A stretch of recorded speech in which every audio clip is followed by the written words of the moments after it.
there, welcome back to Orange Blossom Healing, the channel where I am excited to help you feel better with diet and lifestyle. You may already know that I am a certified fasting coach, having studied with Dr. Mindy Powers for the Fast Like a Girl protocol. So fasting is one of my favourite topics, and today I wanted to talk about what to do when fasting gets hard. So we're going to cover three things.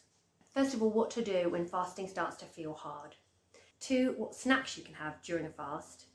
And 3, what are the absolute signs that you must stop fasting and break your fast immediately. So if that sounds good to you, then stick around and let's go. So first of all, looking at what to do when it starts to feel hard. So if you are new to fasting and perhaps you've only tried to intermittent fast, or maybe you haven't even started fasting yet and you're thinking, I have low blood pressure, or I get really hungry, I get even hangry and I'm not sure that I could do it, then those are the beginning thoughts of many people. And I want to say that you're not alone. And it's really likely that intermittent fasting and even autophagy fasting are going to be fantastic for you, and you'll find that they're much easier than you think they're going to be. I personally have low blood pressure and I have been fasting consistently over the last 3 years with absolutely no problems. I'm also well attuned to my body and listen very closely to it. So if my body tells me that I need to stop the fast, I do. And we're going to talk a bit more about that later. The only times when you shouldn't be fasting at all by yourself, so the times that you need to not embark on a fasting journey without engaging with either a coach or your medical doctor, are if you are seriously ill with something like cancer or something that is making you extremely frail and weak. That's a time when you need to be coached through the process to ensure that you are watching your sugar levels properly and that you understand everything that you need to understand in order to make fasting part of your healing journey. The second time is if you are a type 1 diabetic. Obviously fasting can be challenging, and again, if you're going to embark on the journey with type 1 diabetes, then I would suggest you do that with a professional. And the third time that I would suggest that you don't fast unless you engage a professional is if you are adrenal fatigued. So if you have any kind of problems with your adrenals, then that's something that again you need to take seriously and take slowly. All other kinds of conditions can benefit from fasting, certainly from intermittent fasting. So to start small with 12 to 13 hours being the beginning of intermittent fasting and 15 or 16 being the end of that, it's comfortable for most people. If you're near the beginning of your fasting journey and you are struggling with symptoms that might include dizziness, tiredness, tummy ache, diarrhea, constipation, hunger, a desire to eat, irritability, these are all things that can come up when your body is releasing toxicity. So the fasting process is a beautiful way to heal your body and allow your body to get rid of all of the toxins that it is harboring. So when it's doing that even in the intermittent fasting process, you might come across some of these symptoms.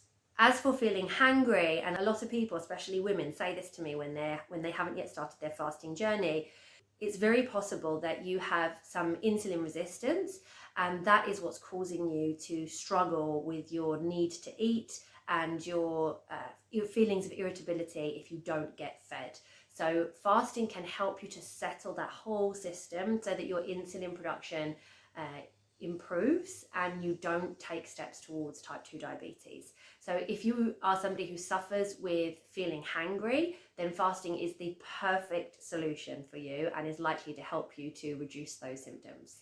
If you are on a fast and you are starting to feel hungry and a little bit irritable because you'd like to eat, then the first thing to do is to ask yourself, are you bored? So often we eat just because we are feeling really bored, and it's an easy go-to to fill the time. So the first thing I'd suggest you do is distract yourself. Go do something fun. Do a puzzle, play a game with your kids, go out for a walk, spend some time in nature. See if you can give somebody a cuddle, as that will increase your oxytocin and your happy hormones. Do a craft, write somebody a letter. There are a million things that you could do. Even watching your favorite TV program or something that's going to make you smile is a good way to first try and distract yourself before you go back to eating. So the second thing we're going to look at today are some fasted snacks. So whilst you are fasting, you have moved from your sugar burning system to your fat burning system. So you are in a state of nutritional ketosis, and that's where we want to be in order to burn away all of the stored fat from our organs and from our body that we can see. That's why it's really good for weight loss.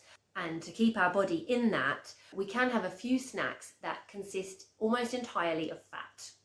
So if you consume something that is almost pure fat, then you are not going to require your body to go back into the sugar burning system, because it doesn't have to digest that food as a sugar and use it for energy. It can just use the fat and stay in nutritional ketosis and use that for energy. So some examples would be a spoon of oil. It could be extra virgin olive oil or MCT oil from coconuts, or seed oils from a source that you trust. Or you could have a spoonful of avocado. You can even sprinkle some salt or some extra virgin olive oil on that. Or you could have even maybe a nut butter. So some women do get along well with that. Other women, because of the protein content, it spikes their blood sugar, and that's something you wouldn't know unless you tested. Check my video here for how to check your blood sugar and what numbers you're looking for. I want to share with you a couple of exciting snacks that I use during fasts if I want to extend them, especially when I'm doing really long fasts. So let's jump over and look at those first. So starting with a delicious drink that we can have whilst we're fasted, containing ginger, mint and lime. Now, it's worth saying that any drink that you're having whilst you're fasting, you need to check the ingredients with your blood sugar reader. For example, lemon and lime can spike blood sugar for some people. You'll probably be okay with the ginger and the mint, so if you don't have a reader, just stick with those ingredients. So you just need to chop your lime and crush your mint, and then grate your ginger finely until you have about 1 tablespoon. I've decided to add sparkling water to this drink because it just makes you feel a little bit special when you're fasting and all you can have is boring water to make it sparkling, and so it tastes a little bit different. The ginger is wonderful in case you have nausea or you're suffering with any kind of stomach issues whilst you're fasting, and the mint and the lime feel really fresh and delicious. The next drink that I want to invite you to try whilst you're fasting contains 1 tablespoon of chia seeds, 1 bunch of basil, and a slice of lemon. Again, leave the lemon out if it spikes your sugar. So the basil provides you with a ton of antioxidants, and the fat in the chia seeds actually helps to extend your fast if you're struggling a little bit, and it just feels like you have something with a different consistency in your mouth instead of plain old water. So it's an excellent one to try if you're a little bit bored of not chewing.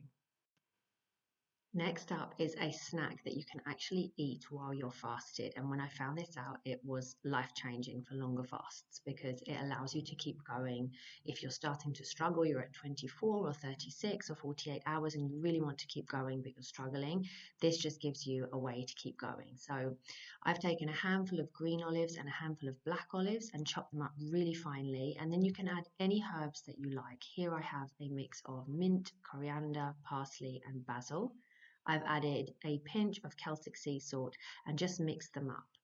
The fat from the olives, which are almost purely fat, good fats, will keep you going on your fast and stop you feeling that hunger that maybe is starting to hit.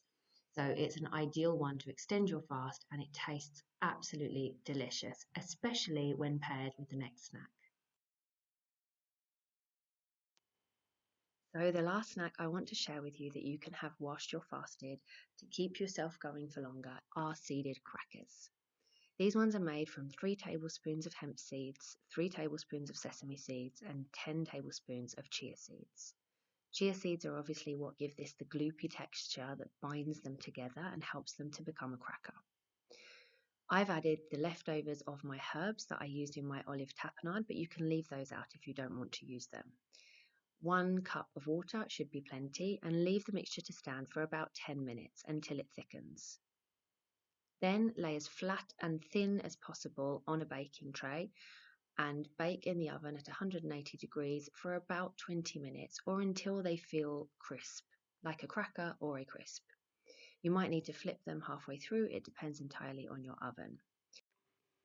My crackers actually came out a little bit too thick in this video, and so they were crispy around the edges, but it took the center a little bit longer to cook in the oven. Delicious and nutritious though they are, I would only recommend eating a small amount, like a corner of a cracker with 1 tablespoon of the tapenade whilst fasted.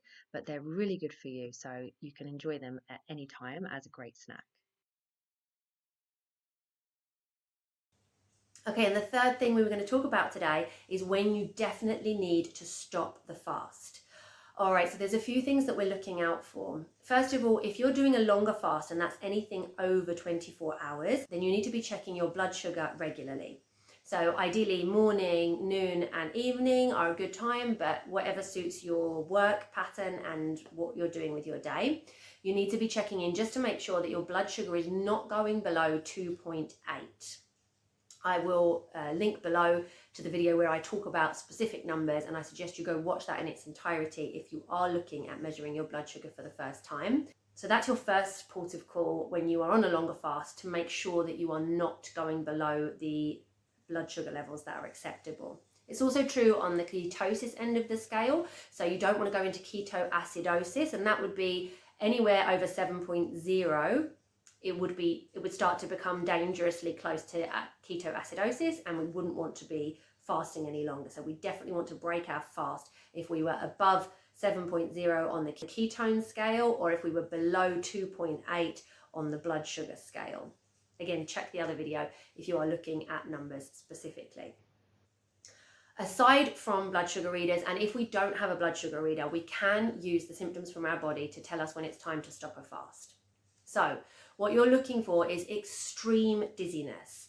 Dizziness where the world won't stop turning and you can't get up from your chair for the dizziness. That is a sign that your body is struggling. Another sign that you need to break your fast is extreme lethargy. So I mean so tired that you can't even lift your limbs, that it's really difficult to get out of the chair.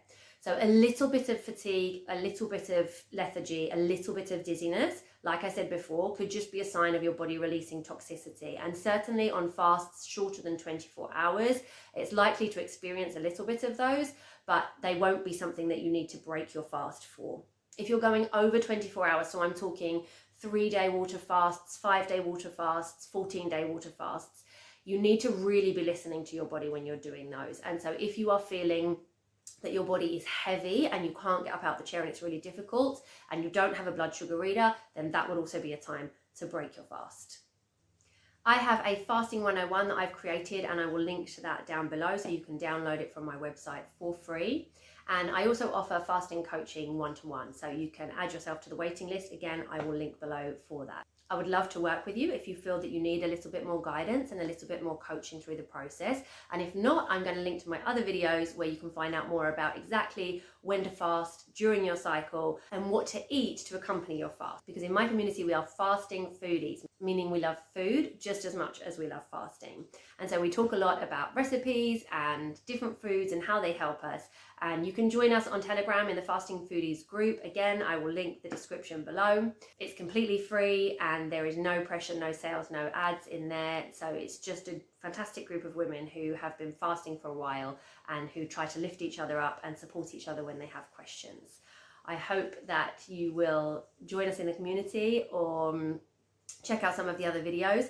Please always stay safe when you are fasting. If it doesn't feel right, the most important thing is to listen to your body. Your body will tell you if it's not right, and that's when you need to stop. I hope that fasting brings you as many benefits and makes you feel as fantastic as it does me. Have a brilliant day, and I will see you soon.